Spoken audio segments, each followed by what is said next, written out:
আজকের রেসিপি মুচমুচে মশলা দিয়ে কুমড়ো ভাজা। এইভাবে কুমড়ো ভাজা বানালে বাচ্চা থেকে বড় সকলে খুবই পছন্দ করবে।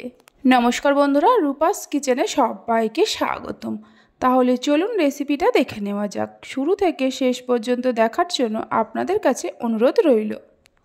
একটা মিডিয়াম সাইজের কুমড়ো 4 ভাগের 1 ভাগ নিয়ে এই রকম মিডিয়াম সাইজ করে কেটে ভালো করে ধুয়ে নিয়েছি। কুমড়োগুলো এক সাইডে সরিয়ে রেখে দিয়ে একটা মশলা তৈরি করে নেব।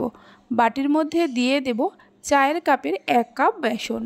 বেসনের মধ্যে দিয়ে দেব 2 চামচ চালের গুঁড়ো। চালের গুঁড়োটা দিলে কুমড়ো ভাজাটা বেশ মুচমুচে হয়। সামান্য হলুদ গুঁড়ো দিয়ে দেব, সামান্য লঙ্কার গুঁড়ো, সামান্য জিরে গুঁড়ো আর হাফ চামচ চাট মশলা।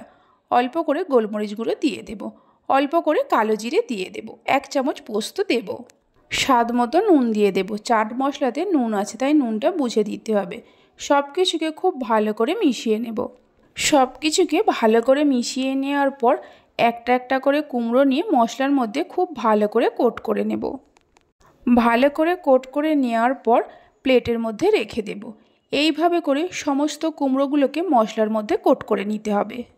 এইভাবে মশলা বানিয়ে মশলাটাকে স্টোর করেও রেখে দিতে পারেন। তারপর যখন মন চাইবে ভেজে নিতে পারেন।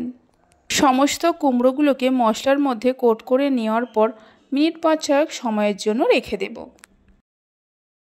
6 মিনিট রাখার পর দেখুন কুমড়ো থেকে জল বেরিয়ে মশলাগুলো কুমড়োর গায়ে খুব ভালোভাবে আটকে গেছে। এবার কুমড়োগুলোকে ভেজে নেব। কড়ার মধ্যে দিয়ে দেব 3 চামচের মতো সাদা তেল। তেল গরম হলে তেলের মধ্যে অল্প অল্প করে মশলা মাখিয়ে রাখা কুমড়োগুলো দিয়ে দেব। কুমড়োগুলো দেওয়ার পর গ্যাসের ফ্লেমটা লো টু মিডিয়ামে করে উল্টে পাল্টে কুমড়োগুলোকে ভালো করে ভেজে নিতে হবে।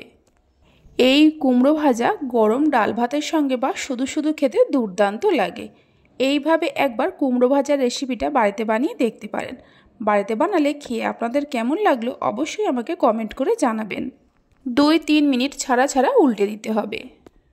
উল্টে পাল্টে কুমড়োগুলোকে ভালো করে ভেজে নেওয়া হয়ে গেছে। এর থেকে আর বেশি ভাজবো না। এবার একটা প্লেটের মধ্যে তুলে নিয়ে রেখে দেব। বাকি যে মশলা মাখানো কুমড়োগুলো আছে এইভাবে ভেজে নেব। রেসিপি ভালো লেগে থাকলে অবশ্যই একটা লাইক করবেন, বন্ধুদের সঙ্গে শেয়ার করবেন। ভালো লাগলে চ্যানেলটি সাবস্ক্রাইব করে পাশে থাকা বেল আইকনটি প্রেস করবেন নতুন রেসিপির আপডেট পাওয়ার জন্য। সমস্ত কুমড়োগুলোকে ভেজে নেওয়া হয়ে গেছে। একটা কুমড়োকে ভেঙে নিয়েও দেখিয়ে দিচ্ছি, দেখুন কত সুন্দর হয়েছে। তাহলে চলুন ভিডিওটা আমি এখানেই শেষ করছি। আপনারা সবাই ভালো থাকবেন, সুস্থ থাকবেন। ধন্যবাদ।